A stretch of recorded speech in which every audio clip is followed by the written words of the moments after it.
соёлоор гоё. Нэвтрүүлгийн ерөнхий ивент тэтгэгч APU компани.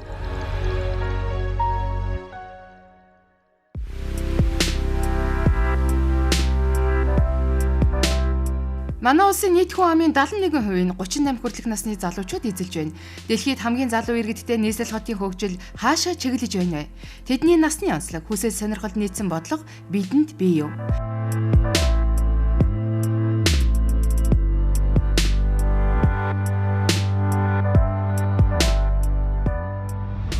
Тэднийг миллениалууд өөрөөр Generation Y гэж нэрлэдэг. Тэд бол 1980-аас 1990 оны дунд үед төрсэн залуус юм. Мөн тэднийг цорайтуулагчид ч гэж нэрлэх тохиолдол байдаг бөгөөд энэ үеийн залуус нь дэлхийн хүн амын өсөлтийн сүүлийн хагас 100 жил тохиосон хамгийн өндөр өсөлттэй жилүүдэд мэндэлсэн хүмүүс юм. Эдгээр үеийн залуус нь өнөөдрийн байдлаар дэлхийн нийт хүн амын 3/1-ийг эзэлж, Улаанбаатар хотын хүн амын 42% нь Generation Z, 29% нь миллениалуудаас бүрдэж байна. Тиймээс их хотын амьдралын хэв маяг, ирээдүйн хөгжил тэдний сэтгэлгээ, шийдвэр гаргал, альва чухал асуудалд хандах байдал, итгэх, сэтгэл зүй зэрэг нь нухацтай судалж, ойлгох чиглэлд маш ихээр анхаарах шаардлагатай болсон байна.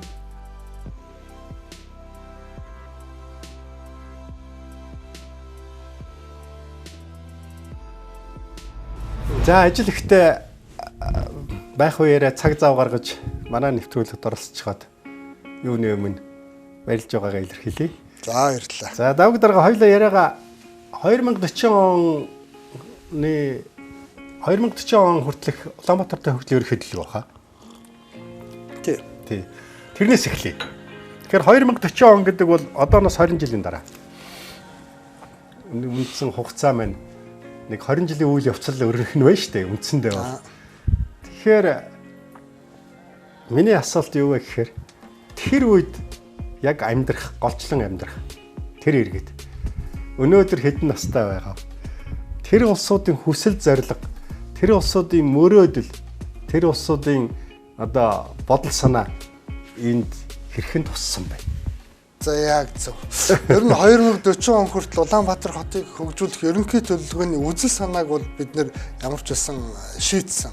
За үзэл санаа нь юм байх юм байна гэдэг. Тэр үзэл санаан дотор мэдээж олон зүйлүүд тусгагдж байгаа.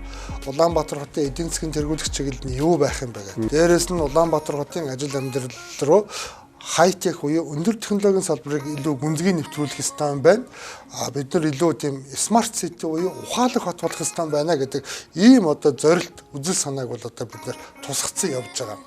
За одоо бид нар юу хийж байгаа гэхээр 2040 он хүртэл Улаанбаатар хотыг хөгжүүлэх ерөнхий төлөвлөгөөг нөгөө үзэл санаан дотор одоо төлөвлөгөөгөө боловсруулж байгаа. Энэ дотор таны саяны асуудаг өөрөөр хэлбэл ирээдүйн Улаанбаатар хотын иргэдийн төлөө бид юу хийхээр төлөвлөж байгаагаа их нарийн тусгах хэрэгтэй. Жишээ нь өнөөдөр 16 настай байгаа иргэдийн хүсэл мөрөөдөл тэдний яг одоо өнөөдрийн сэтгэлгээ нь ямар байгаа, тэдний амьдралыг үзэх үзэл, ертөнцийг үзэх үзэл нь яг ямар байгаа, тэрийг ойлгохгүйгээр одоо чинь бид нар тийм механик төлөвлөгөө бол хийж болохгүй л гэж ойлгож байна. Яг л хатгалчихсан л та миний яг тэр үзэл санаа юмнуудыг мэдээж одоо Улаанбаатар хотын юу гэдгийг ерөнхий төлөвлөгөөний газар ажиллаж байгаа хэдэн мэрэгчлэлтэнгүүд ч юм уу те хотын хэдэн удирдлагуу сууж байгаад хийчихдэг зүйл бол бас хараахан биш гэж ингэж харж байна. Тань шигч байдаг юм уу ингээд салбарын одоо чиглэлийн мэрэгжлийн одоо хүмүүстэй бид нэр энэ төлөвлөгөөний гол одоо асуудлууд дээр бол суунаа л гэж тэдний бодол санааг сонсно, тэдний одоо үзэл санааг сонсно. Магад 16 наснуудынхаа бодол санааг ч одоо бид нэр сонсч энэ ерөнхий төлөвлөгөө хийх учиртай л гэж харж байгаа. Тэгвэл энэ төлөвлөгөө өөрөө амьд төлөвлөгөө болно гэж харж байгаа шүү. Эзэнтэй, зорилготой төлөвлөгөө болно гэсэн үг шүү дээ. Энэ төлөвлөгөөний эзэн өнөөдрийн 16 наснууд л баггүй юу гэж харж байгаа. Тэгэхээр би ингээд дэлхийн хотуудын судалгааг ингээд харлаа л да. Тэгэхээр яг эндээс харахад залуу хотууд бас их байдгүй юм байна. Өөрөөр хэлбэл хүн амын ихэнх хувь нь 50-аас дээш хувь нь 35 хүртэлх насны юм уу? За нэг 40 орчим насны тийм хотууд их цөөхөн байдаг. Их олон хот нөгөө хөгшин хот гэдэг нийгмийн их том шийдэх ёстой ийм том асуудал тулгардсан. Ийм л байдалтай байна шүү дээ. Одоо Токио бол одоо энэ нэг тодорхой жишээ. Тэгэхээр яг энэ утгаасаа харахад Улаанбаатар хот чинь 35 хүртэлх залуучуудын хувь чинь бараг 70% гэж байгаа. 70%. Тэгэхээр эн чинь биднэрт өгж байгаа их том ад завшаан боломж юм биш үү? Үнэ. Улаанбаатар хот хөгжлийнхөө хувьд бид нар одоо залуу хот. За хүн амын хувьд таны хэлдгээр бас залуу хот. Энэ бол бурхнаас өгч байгаа их том бэлэг үе, их том боломж байхгүй юу? Өөрөөр хэлбэл 35-аас 40 хүртэлх насны хамгийн одоо хөдөлмөрийн өндөр бүтээмжтэй эдэр насны хүмүүс нь Улаанбаатар хотын нийт иргэдийн 70% бүрдүүлж байна гэдэг бол энэ одоо нэг талдаа маш том боломж байна гэсэн. Өөрөөр хэлбэл энэ насны хүмүүс хүртэлх насны хүмүүс маань бол одоо тийм өөр ингэсэн юм хүсэл мөрөөдөл тэмүүлдэг дандаа сэтгэлдээ тээдэг. Тэгээ ирч өгч байгаа шүү дээ. Насных нь өөрийнх нь. Тэгээ тийм амьдралын реакцтай ийм насны хүмүүс байдаг юм байна. Тэгээ эднэрт зориулсан тэр бодлого, шийдвэр, тогтоол, дүрм журм нь бол одоо бас тийм реакцтай шийдвэр байх ёстой гэж би хувьдаа л хардаг. Сүүлийн үеийн энэ том эрдэмтдийн дүгнэлтүүдийг ингээд уншаад байхад одоо яг жинхэнэ утгаараа даяаршлын яг энэ цаг үе ирж байна гэж ийм дүгнэлт хийгээд байгаа. Даяаршил гэдгийг яриад бол бид нар удаж байгаа. Тий. Яагаад вэ гэдэг асуултын хариу нь өнөөдрийн нөгөө ерөөсөө хөгжлийн чиглэл IT-д суурилсан. Инновац суурилсан. Дээр нь хиймэл оюун ухааны хөгжүүлэхэд чиглэсэн. Энэ чиглэл рүү ер нь дэлхийн том гүрнүүд бүгд л одоо орж штэ. Энэ зүгээр мэрэгчлэлтгүүдийн хүрээнд яригдж байгаа асуудал биш. Том гүрнүүдийн төрийн тэргүүнүүдийн энэ тэнд ярьж байгаа ярианд бүгд энэ гараад байгаа байхгүй. Ийм гараад байгаа байхгүй. Тэгэхээр эн чинь тэр тухайн улсын зорилго бодлогыг л тэр улсууд илэрхийлж байгаа штэ. Тэгэхээр яг энэ цаг үед тэгээ бид нар энэ сайхан залуучуудаа ийм хот гэдэг ийм боломж байхад яг энэ үйл явц давхцаж байгаа нь их тийм сонирхолтой юм биш үү гэж би зүгээр хувь хүний хувьд хараад байгаа байхгүй. Яг энийг хийх улсууд маань манад байна шүү дээ. Энэ насныхан байхгүй ерөөсөө эдгээр чинь тий ажиллах. Одоо нэг ийм би хоёлаа ингэж ярьдаг байсан та санаж байна уу? Улаанбаатар хотын амьдрах арга ухааныг яг одоо өөрчлөх хэрэгтэй байна гэдэг. Яг одоо өөрчлөх хэрэгтэй байна. Өөрөө чи нэг ихтгэл дээр би нэг тийм үг хэлдэг. Өөрөөр хэлбэл бид нар төсөв шүтэж амьдэрсэн гонигт амьдралаас ер нь салах хэрэгтэй. Хувийн хвшлийн оролцоог нэмэгдүүлэх хэрэгтэй. Иргэдийнхэн оролцоог хотынхаа хөгжил, хотын ажил амьдрал руу илүү гүнзгий нэвтрүүлэх учиртай. Энэнтэй параллел нөгөө 70% залуучууд шүү дээ. Тэд нартай хамт нөгөө хай-тек буюу өндөр технологийн салбараа илүү оруулж ирж өөрөөр хэлбэл бид нар урсгал зардлынхаа эдийн засгийн өр өгөөжийг ингээд нэмэгдүүлэх учиртай байхгүй. Одоо засгийн газраас хуваарлж өгсөн төсвийн хүрээнд бид нар нэг үйл ажиллагаа явуулдаг юм. Улаанбаатар хот ажил амьдралаа тэгж зохицуулдаг. Тэрний нэг 60-70% нь бол одоо урсгал зардал. Та бидний бүтэн нэг жил амьдрал юм урсгал зардал болдог байхгүй. Тэр урсгал зардлын эдийн засгийн өр өгөөжийг одоо ярих ёстой. Тэрийг хэмнэх учиртай. Тэрийг яаж хэмнэх вэ гэвэл таны хийдэд байгаа энэ өндөр технологийн салбарыг хотын ажил амьдрал руу гүнзгий нэвтрүүлж өөрөөр хэлбэл энэ урсгал зардлыг хэмнэх учиртай. А нөгөө талдаа бид нар хувийн хвшилтэйгээ хамтарч ажиллана. Төр хувийн хвшлийн түншлэл гэдэг нэг тунхагтууд юм яриад л байдаг байхгүй. Яг амьдрал дээр тэр нь бууж өгдөггүй. А энийг буулгах нэг том боломж нь хаалга нь юу вэ? Тэр залуучуудад энэ гүйцэтгэх ажлыг өгөх гэрээгээр хийлгэх тэгэл тий.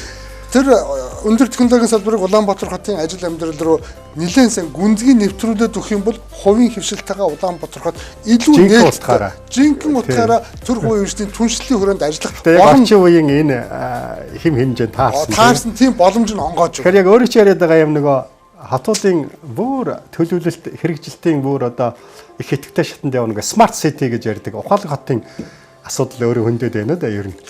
Гарцаа байхгүй. Дэлхийн олон хотууд одоо юу гэдэг энэ өндөр технологийн салбарыг ажил амьдралдаа гүнзгий нэвтрүүлсэн байна. Тэр агуулгаараа өөрөөр хэлбэл эдийн засгийн өгөөж хүртдэг. А тэр өгөөж нь өөрөөр хэлбэл одоо хэмнэлт гэсэн үг шүү дээ. Тэр хэмнэлтийг дахиад өөр нийгмийн олон салбар руу зарцуулах юм боломж онгоодог юм байна. Би зүгээр ганцхан жишээ хэлээ л да. Америкийн нэгдсэн улсын одоо чинь Майами хот Улаанбаатар хоттой хүн ам нь ойролцоо. Гэтэл Америкийн нэгдсэн улсын тэр Майами хотыг тэр өндөр технологийн салбарыг тэд нар одоо ажил амьдралд нэвтрүүлсэн байдаг. Эцэст нь тэд нар яадаг вэ гэвэл тэр том хотыг ердөө 200 хүн удирдах жишээ. Улаанбаатар хотыг хэдэн хүн удирддаг тухай би тоо хэлвэл та аяг бол гайхаад нүдчээ ороод гараад юу вэ гэдэг ийм болж магад Улаанбаатар хотыг 3600 хүн удирдах байна. Энэ гонигтай юу?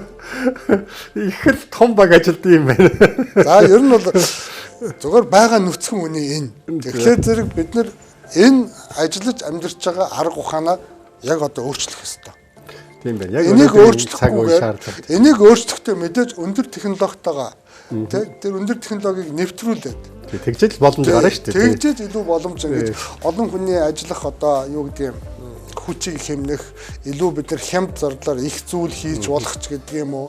Тэгээд тэр өндөр технологийн салбар нь нөгөө залуучуудын сэтгэл хүсэл тэмүүлэл мөрөөдөл юмд хурд юмд ингээ гоё нийцтэй тий. Тэгээд тэрэндээ ажиллах дуртай ч юм уу магад одоо тийм байдлаар хотын ажил амьдрал. Тэгэхээр яг смарт сити гэдгийг улсууд зарим нь жоох буруу ойлгоод байх шиг байна.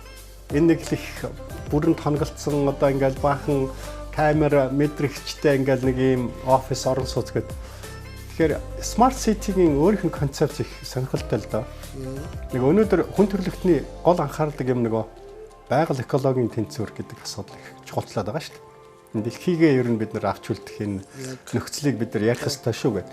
Тэгэхээр энэтэй уялдаж гарч ирж байгаа бас нэг чухал арга хэлбэр байхгүй юм чинь.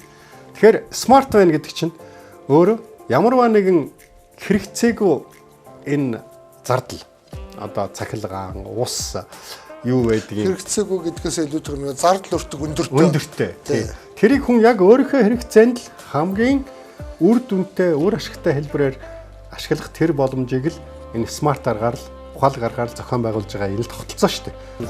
Зүгээр Улаанбаатар хотын хувьд бол хүн амынхан даац одоо нэлээд ихсэн тэр агуулгаараа байгаль экологийн тэнцвэрт байдал одоо тодорхой хэмжээгээр алдагдсан хөрсний бохирдол хөрсний одоо эвдрэл гэмтэл ихэлсэн ч ихсэн агаарын бохирдол тодорхой хэмжээний нөлөөнүүд ингээ бий болсон ч гэдэг юм уу эргээд бид нар олуулаа болсноороо бас өөрөө өөрсдийнхөө амьдрах орчин нөхцөлийг юм тухгүй болгоод байгаа. Тэрний эсрэг нь мэдээж таны хэлдэг тэр байгаль экологийн тэнцвэрт байдлыг хадгалах хүмүүсийн тав тухтай амьдрах орчин нөхцөлийг бүрдүүлэхийн тулд сая тав дээр ярилцаад байгаа нөгөө өндөр технологийн салбараа хотын ажил амьдрал руу гүнзгий нэвтрүүлээд дээрээс нь тэр зардал өртөг өндөртэй тэр их том дэд үтцийн одоо байгууламж том одоо шугам сүлжээч гэдэг юм уу энэ бүх юмнасаа бид нэр тодорхой хэмжээгээр татгалзах учиртай гэж хэлж байгаа ирээдүйд. Энэ нь бол одоо эдийн засгийн ч өгөөжтэй байгаль экологийн талаас нөгөө хүмүүсийн тав тухтай, ая тухтай сэтгэл сэргэж амьдрах тэр боломж нөхцөлийг бүрдүүлэхэд өгөөжтэй ийм зүйл багхгүй. Үндсэн нөгөө нэг боловсролын тогтолцоо тэнд нөгөө сурах энэ боломжууд энэ чиглэл нөгөө нэг орчин үеийнхаа IT нөгөө юун зориулсан шинэ инновацид чиглэсэн энэ сургалтынхаа чиглэл рүү хандаад дээр нь ажлын байр гэж нэг юм асуудал байдаг. Тэгвэл энэ нь нөгөө хүүхдийн хөдөлмөрийг мүлжих утгаараа биш. Эсвэргээрээ тэднэрт нөгөө амьдралын тэр ухаан, мэдлэг, хүний бас төлөвшөл зориулсан ийм ажлын байрнууд богинохон цагаар тэгээ хүн өөрөө хүнд үйлчлэл сурдаг. Тэгээ өөрөө хөдөлмөрчнийхөө тодорхой хэмжээний хөлсийг орлого олдог. Гэх жишээтэй ийм зохион байгуулалттай нэлээд юм нарийн бодлогод байна л да. Тэгэхээр яг одоо 70% нь 35 насны энэ хотод биднэрт ийм хөтөлбөр бий юу? Яг өндөр технологитойгоо холбосон юм наривчлсан хөтөлбөрүүд ер нь бол хараахан байгаагүй. Өнгөрсөн жилээс бид нэлээ эрчимтэй ярьж эхэлж байгаа. Яг одоо сая нэг өнгөрсөн 11 сард бид нэр 10,000 программист бэлтгэх ийм одоо хөтөлбөр эхлээ явж байгаа. Энэ бол дандаа юу гэдэг нь одоо насанд хүрсэн залуучуудад зориулсан буюу өөрөөр хэлбэл ажлын байр бий болгох чиглэлд нь илүү анхаарч баталсан ийм хөтөлбөр. Таны хэлдэг тэрнээс доош 16 наснаас доош хүүхдүүдэд зориулсан тэр дэд хөтөлбөрүүдийг ер нь бид нэр цаашдаа одоо батлах шаардлагатай. Тэрийг ойлгох хэрэгтэй байхгүй. Эхлээд тэдэндээ ямар хөтөлбөрийг бид нэр санал болгох вэ гэдгийг их сайн ойлгож иж асуудлаа ярихгүй бол бас болохгүй гэж ингэж ойлгож байгаа. За ер нь зүгээр өндөр технологийн салбарт бол та түрүүнд дурдсан шүү дээ. Олон мянган залуучуудыг ажилуулах боломжууд ингээд одоо байна. Монгол улсад ч байна. Дутагдaltaй ажлын байр гэж шүү дээ. Улаанбаатар хотод ч байна. Заавал манай залуучууд бол одоо юу гэдэг аюуханыг өндөрч чадахтай. Монгол ээж аавч гэсэн хүүхдүүдэд одоо багаас нь нэг тийм академик боловсралтай болгодог. Дээрээс нь одоо Монгол хүүхдүүд тэр аюуханы чиглэлийн дэлхийн олон одоо спортын тэмцээн уралдаанд бол их амжилттай оролцдог. Ийм том боломж байгааг бид нэр ер нь бол их сайн ажиглах хэрэгтэй, анзаарах хэрэгтэй. Тэгээ энэ боломжоо яаж ашиглах гэхлээр зэрэг ер нь одоо бид нэр энэ өндөр технологийн том гадны дотны хөрөнгө оруулагчтай илүү нээлттэй ажиллах. Өөрөөр хэлбэл тэр компаниудад ажлын байрыг Монголд нь Улаанбаатарт нь бий болгох чиглэлд нь одоо яриа хэлцлүүдийг хийж эхлэх яаж хамтарч ажиллаж болох вэ гэдэг тэр арга замуудыг одоо эрэлхийлэхэд учиртай юм л да. Би сайн нэг сонирхолтой материал уншлаа л да. Нэг шинэ үе Z generation. Одоо яг шинэ үе шүү дээ. Тэдний өөрсдийнх нь яг өнөөдрийн цаг үе тэгээд яг өнөөдрийн сэтгэлгээний өвөрмөц 6 шинжийг эрдэмтэд нэлээд нарийн судлаа гаргаад 6 шинж. За. Тэгэхээр энэ 6 шинжийг ингээ хараад ахад бидний одоо байгаа нэг юм уламжилт бизнес одоо нэг ингээл том үйлдвэрт ажилладаг, нэг том оффист очиад ингээ суудаг. Тэгэл нэг юм байнга цалин аваад ажилладаг. Энэ тогтолцоо ер нь ирээдүггүй юм уу гэж надад бодогдож байгаа байхгүй юу? Яг өнөөдөр энэ генерашны энэ шинэ үеийн чинь өөрийнх нь хүсэл эрмэлзэл тэр өөрийнх нь бодол санаа шал ондоо болцсон байна шүү дээ. Тэгэхээр бид нар энэ хоёрыг тэрийг анзаарахгүйгээр уламжилт энэ аргаараа явбал тэр уламжилт арга чи ерөөсөө хүссэн өөрөө ийм хэцүү байдалд орчхоор ийм дүр зураг харагдаад байгаа байхгүй. Тэгэхээр л одоо нөгөө бизнесийн чиглэлж тэр боловсролынхаа чиглэлж тэр шинэ үеийнхаа тэр эрдэмтдийн судалж гаргаад байгаа онцлог гэдэг юмыг анзаарч бид нар өнөөдрөөс шинжилтийг хийж явахгүй бол нэг юм сонин зөрчилтэй байдал бий болчих юм шиг харагдаад байна. Сэтгэхүйн хандлагч нь бол манай залуучуудад аль хэдийн бий болчихсон шүү дээ. Бий болцсон. Та Улаанбаатар хотын үйлдвэрлэл инновацийн төв гэдэг бид нар нэг тийм нэг газартай. За тийм. Тэрүүгээр орж гардаг. Бид нар өөрөөр хэлбэл тэнд нөгөө нэг стартап компаниудаас боожулдаг байхгүй юу? За. Залуучуудыг одоо бизнесээ эхлэх зөвлөгөө өгдөг ч юм уу те. Тэгээд зах зээлийн бизнесийн судалгаагаа ихтэй яаж манай хаб баггүй. Манай хаб биш. Тэгээд тэрүүгээр орж гарч байгаа залуучуудыг ингээд би бол нэг сард нэг удаа ороод зүгээр л тэнд кофе уугаад одоо залуустай ярилцсан суухад бол сэтгэлгээ, амьдралын хандлага, бизнесийг харж байгаа тэр үнцэг энэ бүр өөр болчихсон. Тэгээ энийг ойлгож бид нар хотыг одоо яаж удирдах вэ гэдэг юмаа бодохгүй бол яаж төлөвлөх вэ? Тэгээ яаж удирдах вэ? Тэгээ яаж төлөвлөж, яаж удирдах, яаж төлөвлөсөн ажлыг хэрэгжүүлэх вэ гэдгийг одоо тооцохгүй зүгээр л одоо нэг цаасан думбал тэгэл одоо ингээл төлөвлөгөөтэй яриад тий ингээл явбал нэг 5 тогооны үлгэр байхгүй. 5 тогооныхаа үлгэр дотор л одоо ингээл байгаад явбал бид одоо юунаас ч ангиж ирэхгүй юм байна. Хотын олон тулгымцсан асуудлыг шийдвэрлэхэд энэ залуусын хүсэл тэмүүлэл их чухал шүү. Маш чухал. Манай хотын олон залуус бол одоо энийг их сайн ойлгодог болсон тийм орчин үеийн амьдралын чих хандлагатай болчихсон гэдэг ерөөсөө бид нар эргэлзэх хэрэггүй. Аль хэдийн эхэлсэн байна л да. Ер нь олон улсын хэмжээнд үнэлэгдээд эхэлсэн IT-ийн чиглэлийн төслүүд, аппликейшнууд гэл манайхан чинь ер нь нэлээ эрчтэй орцсон байх шүү. Тэгвэл яг олон нийтэд хараахан мэдэгдээгүй л байгаа. Гэхдээ тэдний тэр ирээдүй гадны компаниуд тэдний үйл ажиллагааг сонирхоод эхэлсэн гадны том компаниуд шүү дээ. Нэг дэлхийн том компаниуд. Тэгэхээр эн чинь бол цаанаасаа ингээд амьдралд тэтэргүй ингээд бужигнаад эхэлсэн байна гэдгийг илэрхийлээд байгаа байхгүй. Одоо тэгэхээр манай улс төрчид за хотын удирдлууд маань энийг л ингээд сайхан ингээд л одоо нэг монгол хэлээр дэмжээл ингээд авбал тэгэл одоо нэг услаад өгвөл одоо тэгэл ингээд наадах чинь л одоо бодол санаанаасаа хязгаарч гаргаж болохгүй өдөр болгон одоо бодож энэ хотын ажил амьдралыг зохицуулах гэж хичээж явах нь бол энэ хотын удирдлагын багт бол одоо байх ёстой зүйл байхгүй. Улаанбаатар хотын амьдрах арга ухааныг бид яг одоо өөрчлөх хэрэгтэй. Бүр яг одоо нэг өөрийг чи хэлдэг нэг гэр бүлд нэг амьдралын нэг ухаан байдаг шүү дээ гэдэг нэг аав ээж нэг тийм ээ нэг гэр бүлээ авч явах ухаан байдаг. Танд өөрийн гэсэн нэг амьдрах арга ухаан бий. Таны гэр бүл хүртэл өөрийн гэсэн амьдрах арга ухаантай байхгүй юу? Би Улаанбаатар хотыг амьдрах арга ухаангүй байсан гэж хэлж байгаа юм биш. Амьдрах арга ухаантай байсан. Өөрийн гэсэн төлөвлөлтөй, зорилттой байсан. Их олон бот номууд бий хөгжлийн төлөө. Гэхдээ энэ маань өнөөдөр буюу 20 жилийн дараа амьдрах залуучуудын хэрэгцээ шаардлагыг хангасан ийм бодлогын баримт бичгүүд мөн үү биш үү гэдгийг бид эргэж харах хэрэгтэй болчихсон. Баярлалаа. Манай залуучуудад их сонирхолтой ийм ярьцлага болсон болов уу гэж би бодож байна. Яг тэгэхээр тэдний хүсэл зорилго, бодол санааг бид нар ялангуяа Ахмад үеийнхэн нэг жоохон үл оошаасан маягтай хандах гэдэг. Тэр тусмаа улс төрчид маань нэг их анзаарахгүй байх шиг л надад бодогдیں۔ Тэгэхээр бидний өнөөдрийн сэдв ярилцсан сэдв маань яг л энэ рүү чиглэлээ. Тийм би ингэж л бодож байна. 20 жилийн дараа энэ хотын ажил амьдралыг нуруундаа үүрч явах залуучуудын хүсэл мөрөөдөлд нийцсэн тийм ажлыг өнөөдөр төлөвлөх юмсан. Тэрний төлөө бид нар ингээд эхлэлийг нь суурийг нь зөв тавьж өгөөд ингээд ажил амьдралаа зохицуулаад явж явах юмсан гэсэн нэг ийм л одоо хүсэл ярмилцэл. Тэгээ эдний оролцоотой л хийн шүү дээ. Төлөвлөхөөс эхлээд.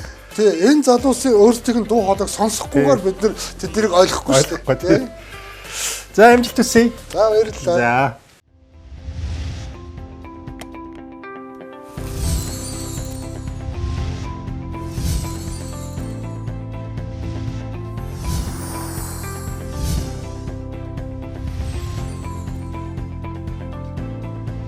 Сэргийгч ус оргилон. Дэлхийн хэмжээнд хамгийн хэрэгцээтэй байгаа мэрэгжлийн танд IT-ийн чиглэлийн мэрэгчлүүд ороод эхэлсэн байлаа шүү дээ. Аль улсад байгаа нь хамаагүй сая өөр чинь хэлдэг шүү. Тэгэхээр энэ чиглэлээр залуучуудаа бэлдээд энд ажиллах боломжийг хангаад ингээд явах нь бас нөгөө сая яг өөр чинь ярьдаг залуучуудын маань нэг талаасаа мэдлэг боловсрол, хоёр талаасаа нөгөө амьдралаа аваад явах тэр боломж, тэр бүх юмыг хангах их чухал ийм боломж юм шүү. Тий, ер нь бол тийм. Тийм учраас бид нар тэр 10,000 програм мессеж гэдэг хөтөлбөрийг одоо төслийг эхлүүлсэн. Юу гэж харж байгаа гэхээр Монгол улс өөр их сонин позицтэй улс л та. Нэгдүгээрт нь Төв Азад байдаг. Төв Азийн бүх улсуудтай их найрсаг харилцаатай. Дээрээс нь нөгөө өндөр хөгжилтэй Америк, Япон, бусад Европын холбооны улсуудтай их сайн харилцаатай, нийтлэг үндсүүлэлтэй гэж ярьдаг. Тэгээд их сонин одоо ингээд дэлхийн том компаниудын одоо ажиллаж байгаа ингээд газрын зургийг харахаар Төв Азад байдаг байхгүй. Ерөөс ховоос ингээд Төв Азад ингээд үйл ажиллагаа явуулдаг дэлхийн том компани, IT компани гэхэлэр ерөөсөө байдаг. Хоос орон зай байдаг байхгүй. Тэр орон зайн дотор бол Монгол байж байгаа. Нөгөө талдаа бид нэр улс төрийн хувьд их сайхан харилцаатай аль тал руу. Нөгөө талдаа Монгол улс ч өөрөө газар зүүн нөгөө байгаль орчны хувьд нэг тийм хүүтэн улс, сэрүүхэн. Дээрээс нь эрчим хүчний хувьд их хямдхан бөгөөд доктортой их өсвөртэй болсон байхгүй. Тэгэхээр нөгөө дата центр гэдэг зүйлд бол бүр ингээ хамгийн идеалны ус байхгүй. Тэгэхээр энэ хөргөлтөнд маш их энерги зардаг юм дээр бол хэмжил гаргах технологи шүү дээ, тийм ээ. Тэгэхээр бид нар бол энэ Төв Азтаа бол энэ мэдээллийн технологийн салбарын юм хаб болох боломж байна гэж би хараад байгаа байхгүй. Тэгэхээр тэнд дутаад байгаа нь юу ихлээр ерөөсөө болсон учраас хүн л дутаад байгаа. Тэгэхээр зүгээр одоо захиурын хөндөө гэж байгаа шүү дээ, Америкийн Сан Францискод байж байгаа. Захиурын хөндөгөөс гадна энэ том компаниудын байгуулсан офисуудыг харахаар хамгийн ихтэй нэг 5,000 орчим хүнтэй кампус байгуулж байгаа байхгүй. Тэгээ бид нэг 10,000 инженер бий болгочлаа гэж бодоход зүгээр одоо их өөдрөгөр төсөөлөхөд ядаж нэг 2 том компани орж ирээд энд офисоо байгуулад дундад Азийн зах зээл дээр үйл ажиллагаа явуулах боломж нь бүрдэнэ гэдэг одоо бүр айгүй энгийнээр ярихад тийм боломж харагдаад байна. Тэгэхээр гол нь хүнийг бэлтчих юм бол өрөөсөө энэ бизнес чинь өөрөө дагаад ороод ирт юм байна гэдэг нь дэлхийн түүхээр харагдаж л да. Тэгэхээр бидний эхний зорилго бол нэгдүгээр олон залуу хүмүүс ажилгүй байна. Нөгөө талдаа боломж нь байна. Тэгэхээр энэ хоёрыг холбочин богино хугацаанд сурах боломж байна. Тэгэхээр 10,000 эхний ээлжинд ядаж 10,000-ыг одоо мэрэгжлийн код бичдэг болчихно. Заавал дээд босрал гэсэн үг шүү дээ. Тэгэхээр нөгөө дээд босралтай гэхэлэр софтвер инженер энэ төр гэдэг арай өөр нэртэй болоо явчихсан. Зүгээр программист. Тэгээ бид нар энэ мэрэгжлийн эхлээс сурчламаар байна. Хоёрдугаарт нь зүгээр энэ зохион байгуулалтын асуудлууд байгаа байхгүй. Жишээлбэл манай 10 жилийн сургуулиуд 7 дугаар ангиас эхлээд мэдээлэл технологи хичээл үздэг болно. Одоо Улаанбаатарын хэмжээнд тэгэхэд 375 багш мэдээлэл технологи заагаад сууж байгаа. Тэгтэл яг сайн программистээс гарахгүй байгаа гэхэлэр өөрөө нэгдүгürt магадгүй хөтөлбөр нь жоохон хоцрогдсон байж магадгүй. Багш нар өөрөө код бичиж чадахгүй байгаа юм чи. Яаж код бичдэг хүүхд гарах вэ тий. Тэгэхээр бид нэр эхний ээлжинд 10 жилийнхаа багшрыг код бичдэг болгочих гэж. Тэдрийг сургач. Тэгэхээр тэр хүмүүс чинь цаашаага хүүхдүүдээ бас код бичдэг болгочно гэж харж байгаа. Тэгэхээр энэ бол жижигхэн зохион байгуулалтын асуудал гэсэн үг шүү дээ. Дээрээс нь их сургуулиудаа бид нар ярьж байгаа. Их сургуулиуд математик суурьтай элсэлт авдаг ангиуд дээр нэмээд кодны хичээл оруулчих гэж байгаа. За эхнээс нь одоо санхүү эдийн засгийн дэд сургуулийн нэг дэмжээ дэрэгтэй аягүй хөрх хөтөлбөр нийцээ явж байна. Монгол Улсын их сургууль бас дэмжээд явж байна гэдэг. Тэгэхээр их сургууль төгсөж байгаа хүмүүс нэг хос мэрэгчлээ гэдэг шиг нэмэлт бас код бичдэг ур чадвартай төгсөж байна гэсэн үг шүү дээ. Тэгэхээр 10 жил төгсөж байгаа хүмүүс код бичдэг болоод төгснө. Их сургууль төгсөж байгаа хүмүүс код бичдэг болоод төгсөж байна. Гуравт нь бид нөгөө эмсвэт гэж ярьдаг мэрэгжлийн сургалт үйлдвэрлэлийн төв дээр Японыг тэр косэн гэдэг тэр аргачлалыг ашиглаад хөтөлбөрт нь жоохон өөрчлөлт оруулаад бас хүүхдүүд бэлдээ гэж байгаа. За дөрөвт чиглэл нь бол угаасаа зах зээлийн зарчмаараа бий болцсон. Тийм хувийн одоо дээр үеийн хэлний курс гэдэг Монголд аягүй их байлаа шүү дээ. Яг тэрэн шиг код заадаг тийм курсууд бий болцсон. Аль хэдийн зах зээлийн зарчмаараа одоо бидний тоосноор Улаанбаатар хотод 17 шиг байна. Аль хэдийн бий болчихсон. Тэгэхээр тэр илүү олон болчихвол тэнд бас зөндөө хүмүүс бэлтгэдэг байх ч удаа байхгүй. Тэгээ ингээд иймэрхүү дөрвөн чиглэлээр жоохон ингээд түлхээд, жоохон дэмжээ, зохион байгуулалтын зөв болгоод өгчвөл 2 жилийн хугацаанд нэг 10,000 залуучууд ямар ч код бичдэг болчих байх гэсэн тийм найдлага төсөөллөөрийн төслийг эхлүүл яа. За өөрөө чинь энэ ирээдүйд чиглэсэн залуучууд чиглэсэн энэ ажилд амжилт хүсье. Баярлалаа байна. За. Баярлалаа. Соёл оргойн нэвтрүүлгийн ерөнхий ивент тэтгэгч APU компани.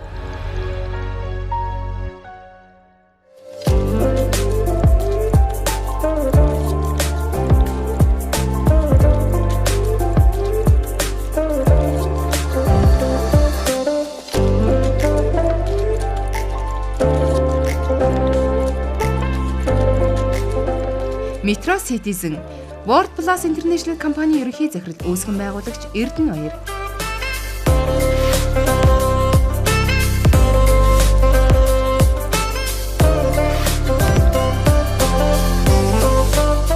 За бэ сайн байна уу? Сайн байна уу?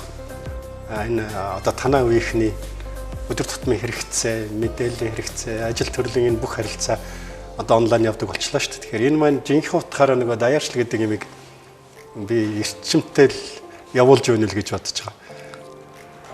Тий, энэ тал дээр яг тийм боломжууд их гарч ирж байгаа шүү. Одоо сүүлийн үед нөгөө онл ярьдаг улсуудынхаар бол нөгөө аж үйлдвэрийн дөрөвдүгээр хувьсэл буюу одоо дижитал шилжилт гэдэг зүйлийг их яриад шүү дээ. Яг үүнтэй холбоотой манай оронд ч гэсэн одоо дэлхийн хаанч байсан боломжтой шууд технологийн бизнес хийхэд маш их зөв цаг үе буюу даяарших буюу одоо бид нар Улаанбаатарт байгаа тийм үү, Булганд байгаа тийм үү, хаанч байсан хамаагүй дэлхийд өөрийнхөө бүтээгдэхүүнийг гаргаж болдог тийм цаг үе ирчлээ л гэж харагдаж байна.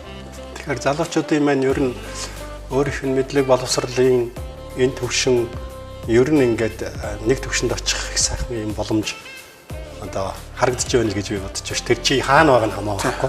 Тэгэхээр тэгтээ өөрийн хүсэл байх хэрэгтэй байх л да.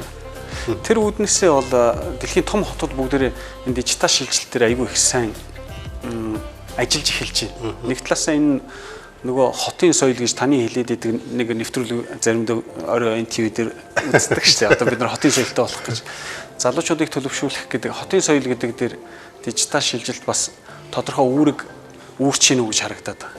Дэлхийн томоохон хотууд бүгдээрээ хажуудаа нэг жижиг бичил хот байгуулах юм уу? Эсвэл нөгөө талаасаа тэр дижитал технологийн компаниудыг өөрсдөө байршуулах их сонирхолтой боллоо шүү. Нөгөө бидний хуучин ярьдаг байсан industrial zone, industrial park гэдэг юм чинь. Яг тэрэн шиг л IT чиглэл рүүгээ нэлээд тэгж байна. Тэгэхээр IT гэдэг чинь нөгөө бидний аж үйлдвэрийн парк гэдэг ярьдгаас эн чинь илүү компакт нэ. Тэгээд илүү зохион байгуулалттай. Тэгээд илүү боломжтой нөхцөл юм. Хотын соёлд айгүй нөлөөлт юм болов уу гэж шинжээнийх дээр их харлаа. За. Cloud Park гэдэг хуучин агуулгууд байсан тийм нэг манайхаар бол нэг жи хороол гэдэг шиг гэр хорооллын орчин дээр хаашаашгаа 2 км дээр нэг 16 байшин байна. 16 байшинд л 90,000 программист сууж байна. Тэгэхээр энэ чинь өндөр том байшингууд доороо сайхан орчин үеийн хотын хэрэгцээтэй хүнд хэрэгцээтэй одоо Starbucks-аас авах бол юу гэдэг хэрэгцээтэй бүх зүйлсийг нэгтгэгдсэн залуучуудын хот болоход айгүй том нөлөөлд юм байна гэж харлаа. Бусад хотуудаас их ялгаатай нэг л тийм залуу хотод энэ эрч хүчтэй хотод ороод ирсэн юм шиг нэг жижигхэн тийм дүүрэгт маш сонирхолтой юм. Улаанбаатар хот гэдэг чинь ер нь залуучуудын хот шүү дээ. Тэгэхээр ер нь яг залуучуудын хотын хөгжлийн талаар өөрөө ер нь юу гэж боддог вэ?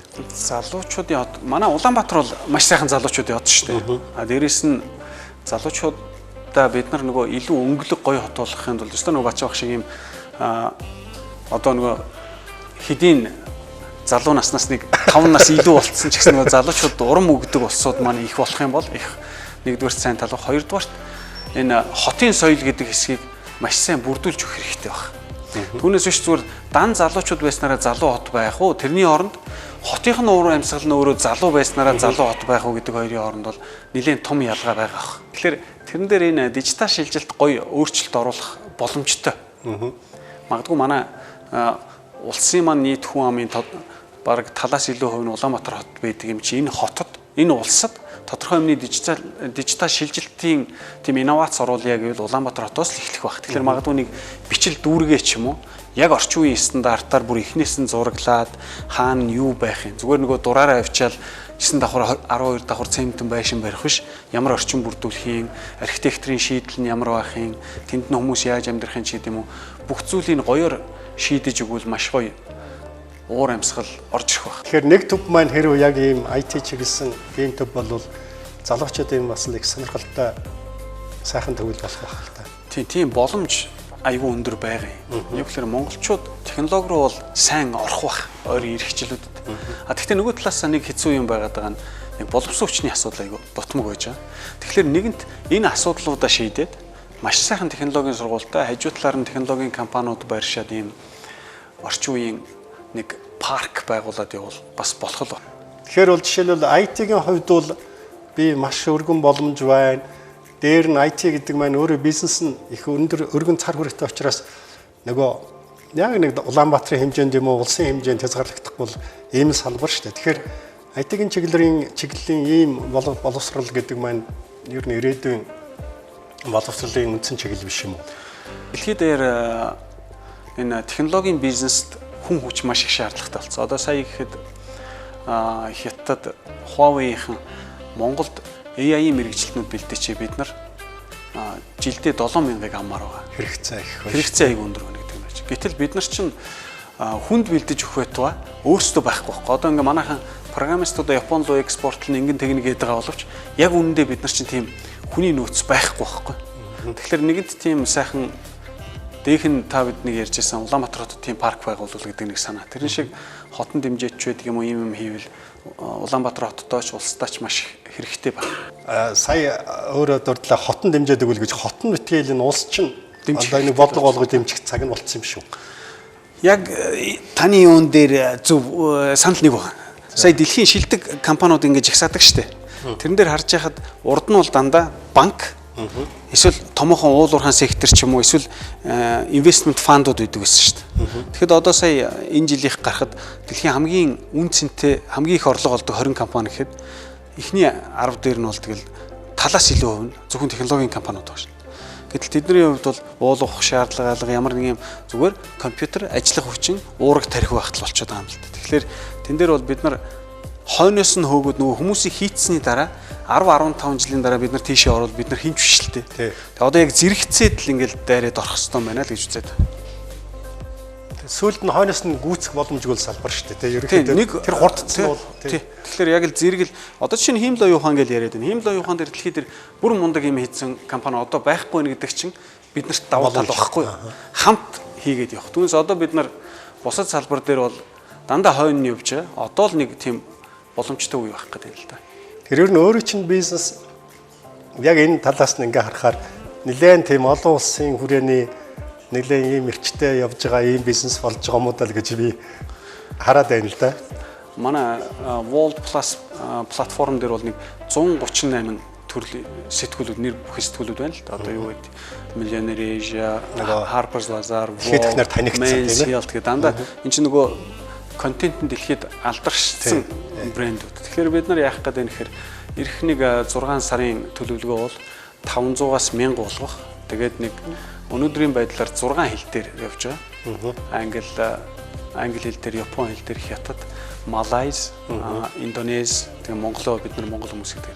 Тэгэхээр бид нар энэ нэг хамгийн их түгээмэл хэрэгэлдэг ядаж нэг 12-оос 15 хэл болгох зорилго дараагийн 6 сар байгаа. Өшөө нэг том зорилго маань бол одоо эхний нэг 5 сая хэрэглэгчээ эх 6 сар дотор үүсгэжнэ гэдэг бодлоо. Дэлхийн хэмжээний хэрэглэгч байна шүү дээ, тийм ээ? 5 сая гэдэг чинь. За тэгээд амжилт хүсье. За баярлалаа. Тэгээд за баярлалаа. За.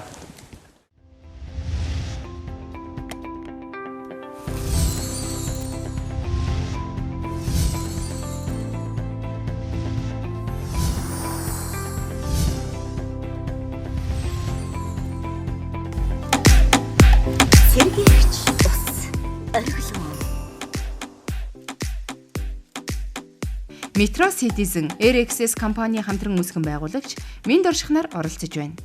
За сайн байна уу? Сайн байна та. Танах чи RXS гэдэг нэртэй энэ компани Тий. физик шууд Монгол шууд Монгол югаар X шууд югаар уншигдэж шít. Бас энэ чинь их утгатай юм байна тий. Тэр танаа үйл ажиллагааны чиглэл чи юу вэ? За бид нэр 16 оноос хойш програм хангамжийн чиглэлээр үйл ажиллагаа явуулж байгаа. За яг энэ дундаа нээлттэй их юм програм хангамж гэж хэлж байгаа. Тэгэхээр өнөөдөр дэлхийн аль ч өнцгөөс манай програмыг ямар ч төлбөргүйгээр татаж аваад ашиглаж болох ийм одоо бизнес загвар гэж хэлж байгаа нь өөрөө нээлттэй их юм програм хангамж гэсэн үг юм. Тэгэхээр танаас нэрлэхгүй энэ чи бизнес үстэй тий. Тийм бизнес. Тэгэхээр үн төлбөргүй татаж авах боломж гэхээр нөгөө бизнесийн цаад нэг утга нь яаж илэрхийлэгдгийг? Яг зөв. Яг энэ одоо дэлхийд ер нь нээлттэй програм, нээлттэй их юм програм хангамж гэдэг ойлголт сүүлийн ер нь бол одоо 10 гаруй жил бол маш хурдцтай хөгжөөд гадны одоо нөгөө захиурын хөндийн хөрөнгө оруулалтын сангууд ч гэсэн энэ бизнес загварыг ойлгож хөрөнгө оруулдаг болсон. За. Тэгэхээр танай компани ч ер нь залуучууд ажилладаг компани гэж ойлгож болох уу? Тийм. Ер нь 80 90 оныхан л байгаа. Тийм үү? Тэр яг өнөөдрийн энэ нэг ийм хөгжлийн ерөн үед тэгээ энэ гол оролцогч залуучууд байгаа энэ үед бидний хувьд их сайхан боломж байна гэж хараад байгаа байхгүй энэ залуучууд. Тэгэхээр яг одоо өнөөдөр нэлээд долонгүй ярихад манай залуучуудын боловсролын төвшин яг энэ мэдлэг мэргэжлийн төвшин яг энэ чиглэлээр ажиллах энэ нөхцөлийг ханх хуцаар болж чадсан уу? За яг нөгөө хүний нөөц талаасаа бол мэдээж бид нар чинь бол нөгөө дэлхийд өстой ямар ч нөлөөлөлгүй те хэдэн мянганы 6% хүн бол одоо үнэхээр хомс байгаа. IT-ийн салбарын чадварлаг. Ер нь дэлхийгээр хомс байх шиг байна шүү дээ. Ер нь бол дэлхийгээр хамгийн эрэлттэй л мэргэжил байх шиг байна. Яг үнэ тийм том байна уу, жижиг байна уу, дунд байна уу бүхэл компани ер нь бол хүн хайж байгаа. Хоёрдугаарт өнөөдөр яг хөө ингээд биднэрт дутагдж байгаа юм бол ер нь амжилтын кейс мөрөөдөл гэдэг зүйл дутж байгаа. Өөрөө амжилтын түүх гэдэг маань өнөөдөр залуучуудад мөрөөдөл өгч тий. Одоо манайхны нөгөө Анд глобалынхан Сингапурт ингээд бүртгэлтэй болоод ингээд мөнгө босгож чадлаа. Лендимэн сайн байна гэл. Эн чин залуучуудын мөрөөдөл. Энэ кейс маань өөрөө өнөөдөр долоон бодолд байгаа магадгүй нэг эмээ хүүхдээ чи минийхөө ингээд тий уул уурхайн гагнуурчин эсвэл нэг том машин барьдаг болохоос илүүтэйгээр чи ингээ энэ IT програм хангамж руу минийхөө яваа гэдэг энэ нөгөө мөрөөдөл маань л улс их оронд хэрэгтэй байна гэж би бол хувь хүнийхээ хувьд боддог. Тэгээ яг энэ мөрөөдлийг ер нь бүтээ. Одоо энийг л ер нь өөрийнхөө нөгөө чин зориг гэх юм уу да тэр болгоцсон явж байгаа. Олон улсын нэг энэ бизнес хөгжүүлэлтийн нэг ийм жагсаалтанд дотор танай нэр байхыг харсан байхгүй. Монголоос. Тэгээ Монголоос нэг 3-4 юуны жагсаалтанд байлаа. Тэгэл би энэ олон улс чинь ер нь ингээд хянжээд юм байна, ажиглаж яадаг юм байна. За энд нэг юм шин юм гараад ирдэг юм байл. Гараад ирлээ шүү. Энэ нэг гайгүй амжилттай явж шүү гэдэг мэдээллийг шууд нөгөө гадны сонирхогч хөрөнгө оруулагч нарт ингээд өгж яадаг юм байна гэдгийг би тэр ойлголтыг тэр жагсаалтаас авсан байхгүй. Тэгэхээр танах бол тэр жагсаалтанд орно гэсэн тодорхой бас нэг юм шаардлагын хэмжээнд хүртсэн юм уу гэж би ойлгоод байгаа шүү дээ. Тийм ямар ч гэсэн хүнд хэрэгтэй юм хийгээд ер нь яг эхлээд нөгөө ингээл хөрөнгө оруулалт авах гал эсвэл одоо хэвлэл мэдээллээр харагдах гал яг нөгөө бизнес би ч өөрөө жоохон залуу ер нь анх ингэдэг байжгаад эцсийн дүндээ ер нь ойлгосон юм нь бол 16 онд бид нар ингээл хүнээс юм авах гал үзээд их юм. Бид нар яг ер нь Монгол хүн за томоор нь явах юм бол ер нь Аз хүн энэ мэдээлэл технологийн салбарт яг юу өгсөн. Тэгээ хаянгууд бид нар чинь ерөнхийдөө яг ингээд за сүүлийн одоо 100 200 жил юм уу 50 60 жилээр харахаар ихвчлэн жоохон зовцсон.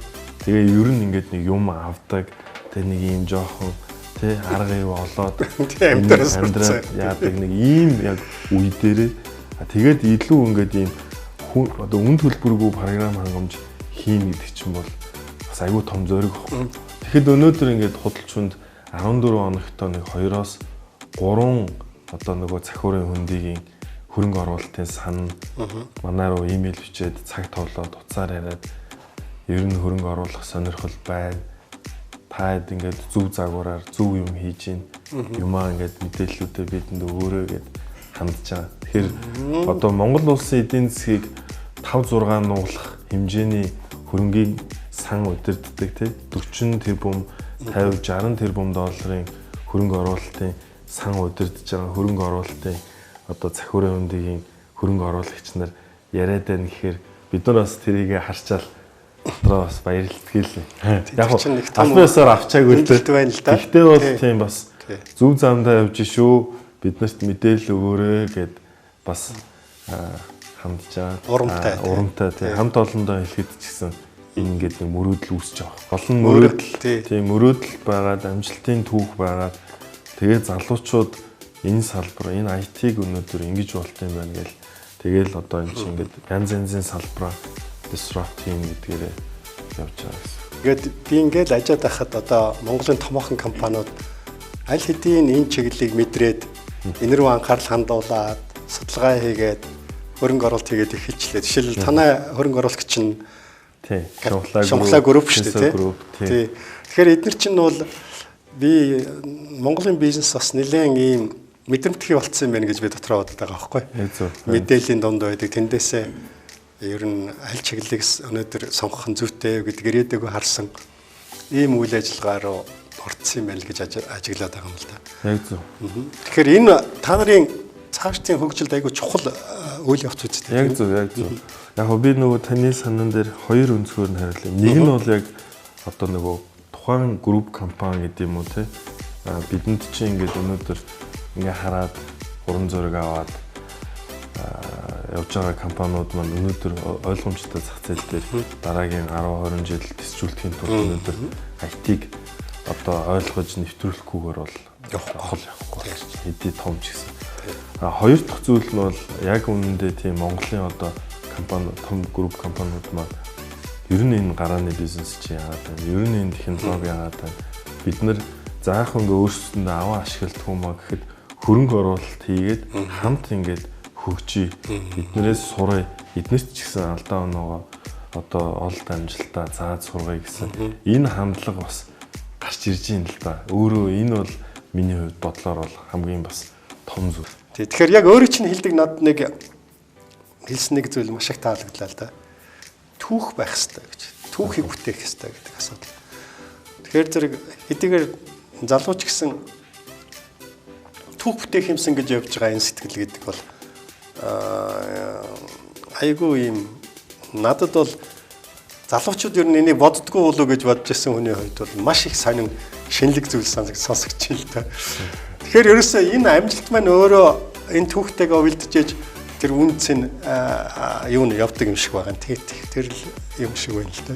Тийм одоо юу гэдгийг жишээлбэл Анд Глобалын ингээл манай болдоо анар гэл те энэ лендинг амжилт бол залуучуудад үнэхээр хүрч чадсан. Яг энэ шиг л бид нар маш олон л амжилтын кейсүүдийг бүтээх хэрэгтэй. Ер нь нэг нь одоо манай ах жишээлбэл Япон ч юм уу ингээл Сингапур нээлттэй World Plus гэдэг. Энэ чинь өөрөө л залуучуудад ингээл тодорхой хэмжээнд багаар мессеж өгж байгаа амжилтын л түүх юм. За баярлалаа. Сайхан байлаа. Залуучуудаа ярих ч ер нь сайхан шүү. Тийм гоё юм залуу энэ улсуудын энергийг мэдэрч ярилцсан гэдэг сайхан байдгийн. Тэгээд өөрт чинь тэр хүсэл зориг болгоод байгаа түүхээ Монголынхоо нийт залуучуудтай хамт бүтээгэрэй гэж өрөөе. Тэгвэл энэ та нарын түүх төдөөгүй Монгол улсын түүх болно шүү дээ. Дэлхийд яригдах түүх болох байхгүй. За амжилт хүсье. За.